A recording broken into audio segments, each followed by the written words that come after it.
एक सवाल और पूछा जाता है जनरली कि माता सीता को अग्नि परीक्षा क्यों देनी पड़ी, जबकि उनको तो सती का रूप समझते हैं, पवित्र देवी के समान थे वो।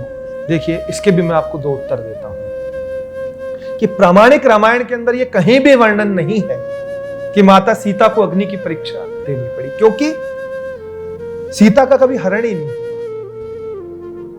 तो जब सीता हरण कभी हुआ ही नहीं तो परीक्षा कैसे? अब आप सोचेंगे कि जब सीता का हरण ही नहीं हुआ तो ये लंका दहन और रावण वध कैसे हो गया। तो भली भांति रामायण के अंदर इस बात का वर्णन है कि माता सीता और भगवान श्री राम का वनवास के बाद का संवाद है कि सीते, अब मेरा जिस लिए प्रादुर्भाव हुआ है, मैं जिस लिए मनुष्य जीव के रूप में प्राकट्य हुआ हूं, वह लीला करने का अवसर आ गया।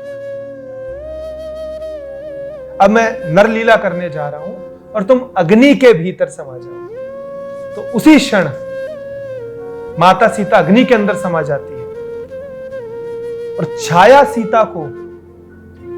रूपी सीता को वहां पर भगवान श्री राम प्रकट करते हैं।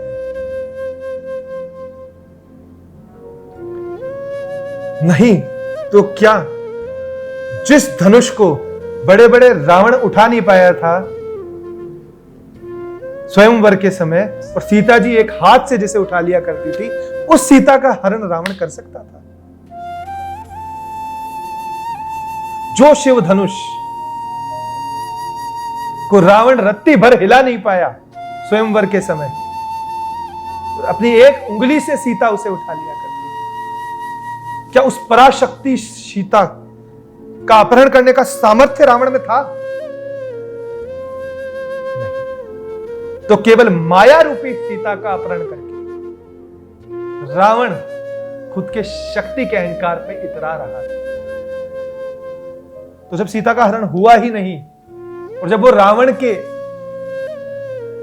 अशोक वाटिका में रही नहीं, तो ये बात यही मिथ्या होती है कि सीता की अग्नि परीक्षा क्यों।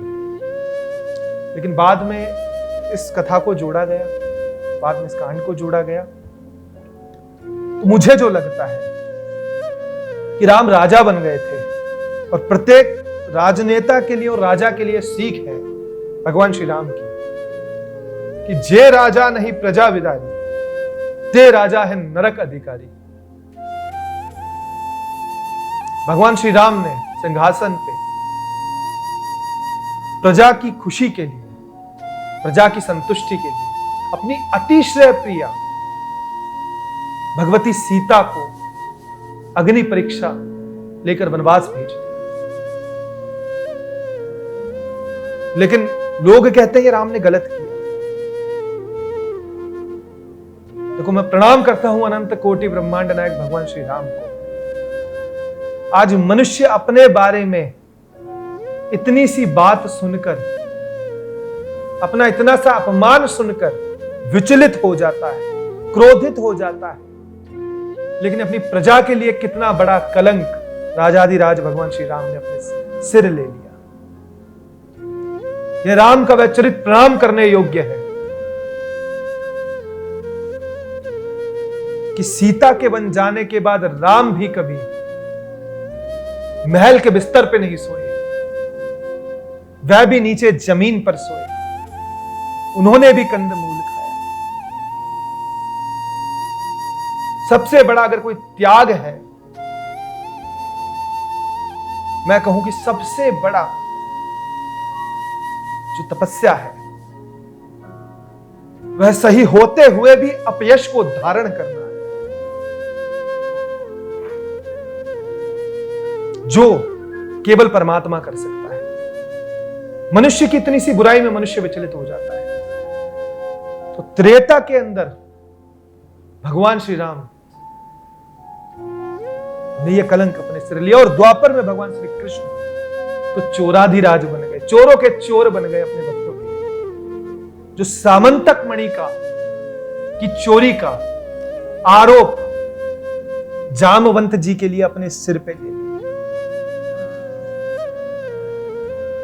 तो प्रभु के इस गुण पर प्रश्न उठाने से पहले प्रभु के इस गुणों को प्रारंभ प्रणाम करना चाहिए, ना कि उन पे प्रश्न चिन्ह उठाना चाहिए, ना कि उसकी निंदा करनी चाहिए। हमें शास्त्रों को जानने की आवश्यकता है, हमें शास्त्रों को समझने की आवश्यकता है, हमें इन कथाओं के माध्यम से जीवन को जीने की कला को सीखने की आवश्यकता है।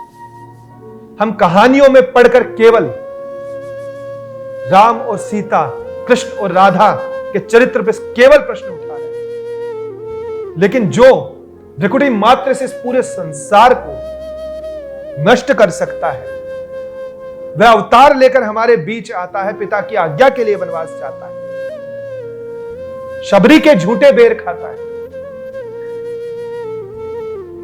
केवट को गले लगाता है,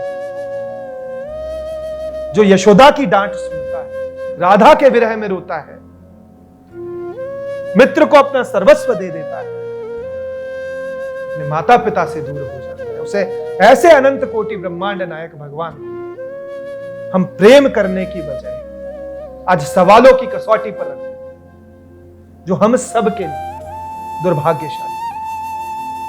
हमारा उद्देश्य है कि हम इन कथाओं के माध्यम से कि क्या लक्ष्य था, क्या त्याग था, क्या भाव था उन अवतारों का, यह समस्त विश्व के बीच लेकर आए, तो हम हमारा जीवन सार्थक मानेंगे। अन्यथा यह जीवन जो उसी की कृपा से मिला है, इसे इस नश्वर शरीर के भोग में अगर हमने लगा दिया तो धिक्कार है ऐसे जीवन।